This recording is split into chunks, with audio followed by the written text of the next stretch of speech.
Hey guys, welcome back to Project Black T-shirt. I'm Adam Cesare. It's been a little while since I posted a video, about a few months.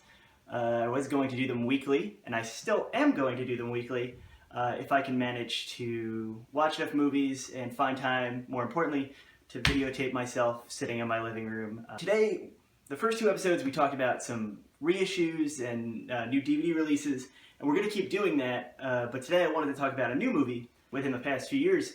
The main venue to see good current modern genre films is VOD. These movies get smaller theatrical releases, you know, New York and LA, and then a couple screenings in between, and then they day and date go so you can rent them or buy them on things like Vudu and Amazon, and then it seems like a couple months later they're all sold to either Amazon Prime or Netflix or things like that. So today we're going to be talking about Karen Kusama's The Invitation,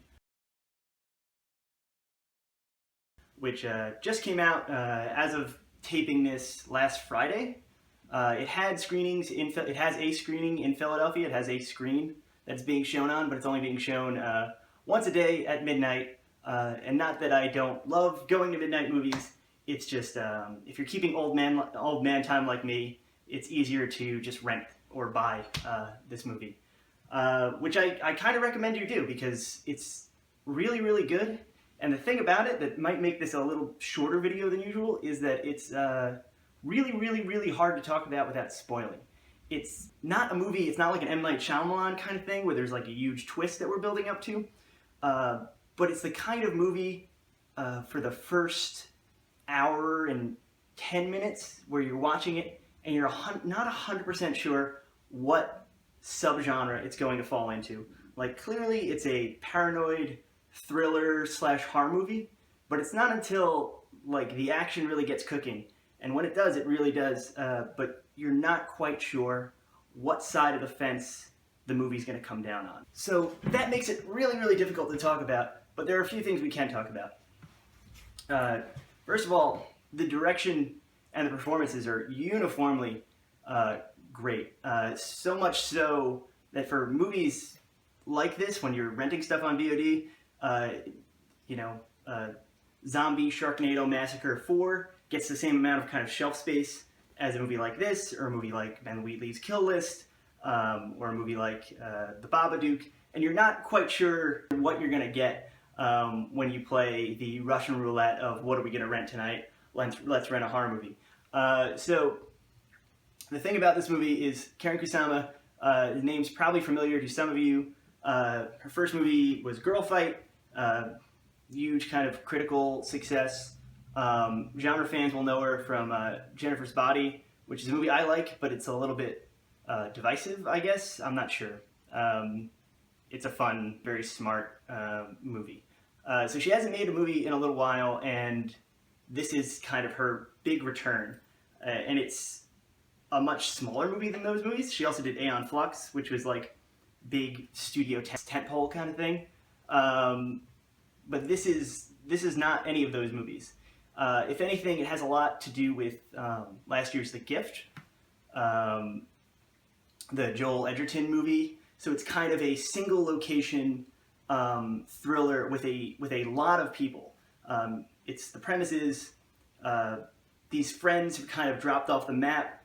The protagonist is the ex-husband of one of the friends. They invite all their varied, social circles into their house for a one-night dinner party, and everyone's like, oh, we haven't seen them in so long, what have they been up to?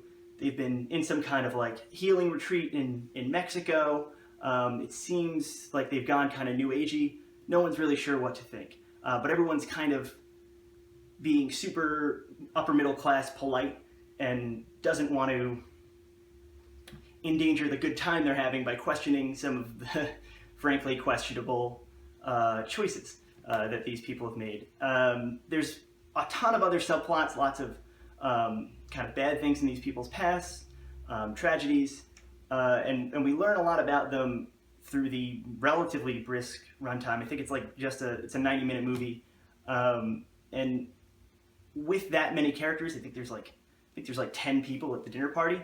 it's really hard to kind of lose track of them, or for some people not to have fuller arcs.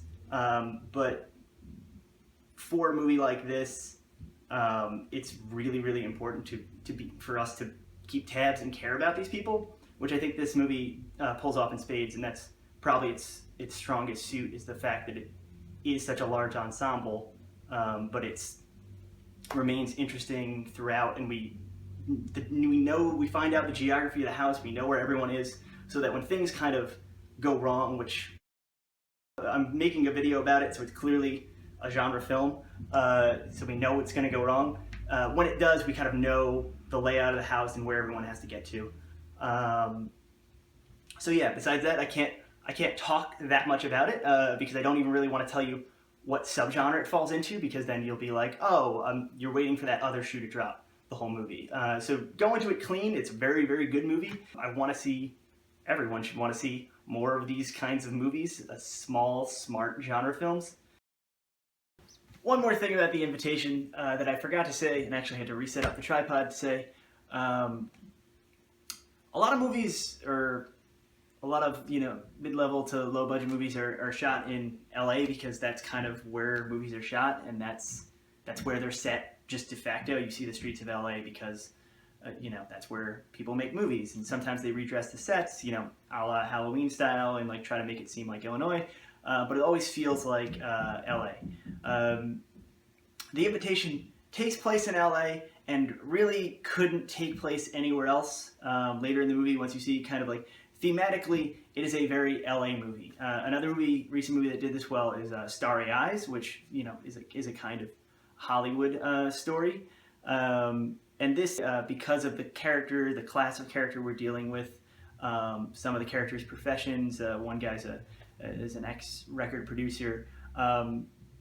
It makes sense that this movie is shot in LA, and it utilizes, even though we're in one location for the entirety of the movie, even for most of the flashbacks, the Hollywood sign kind of looms overhead, and we're it feels Hollywood. It feels LA. It has a good reason to be so, both plot-wise and thematically. So make it that what you will. It's just something I wanted to note. It's something I really appreciated in this movie. So as for the book recommendation of this episode, because I don't want to reveal what kind of movie this is, I won't give you a book in that genre, but I will give you a book that's kind of structurally similar, where it's a thriller with a single location, and that's Bracken McCloud's Mountain Home, which I have a paperback of somewhere, but we're in the middle of moving and I can't find it, so the visual aid is just going to have to go up on the screen now. Mountain Home is a kind of siege thriller where the person doing the siege is an ex-army sniper, and she's set out outside this diner, and she's just gonna start picking people off, and we're not really sure why she's doing this, but we get backstory that really humanizes her, even though she's the villain. It's kind of reminds me of like a female Rambo from First Blood, the book, not from the Rambo films, even though I love the Rambo movies. But yeah, Bracken McCloud, Mountain Home, if you want a single location thriller after you're done with Karen Kusama's The Invitation. So enjoy those. Don't forget, please subscribe and hit thumbs up and like this video if you liked any part of this video. If you like me, if you want to find out more about me, you can like me on Facebook, you find me on Facebook, you friend me on Facebook, you follow me on Twitter, Instagram. I've got all that garbage because, hey, this is the new world, and gotta hustle. Speaking of hustle, I have 2 new books you can pick up. The first of which just came out last week. I wrote this with my friend Cameron Pierce, who is a bizarro author who's also a renowned fisherman.